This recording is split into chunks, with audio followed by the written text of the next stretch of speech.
नमस्कार, मैं हूं रविंद्र जैन और आप देख रहे हैं मुंबई मास टाइम्स। आइए देखते हैं आज की मुख्य खबर। रेल्वेच्या माध्यमातून गणेशोत्सवाच्या निमित्ताने दरवर्षी विशेष ट्रेन चालवल्या जातात आणि मोठ्या प्रमाणात लोकांना कोकणात जायचं असतं किंवा इतर सगळ्या भागांमध्ये जायचं असतं।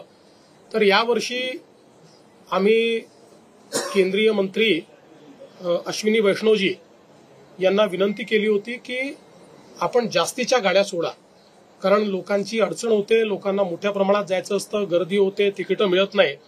आणि मला हे सांगताना आनंद वाटतोय की माननीय अश्विनी वैष्णवजींनी मला हे पत्र या ठिकाणी पाठवलं। मी नंतर आपल्याला रिलीज करीन आणि त्यांनी त्यात सांगितलंय की मागील वर्षीपेक्षा जास्त म्हणजे जवळपास 367 ट्रिप्स आता यावर्षी त्यांनी प्लॅन केलेले आहेत।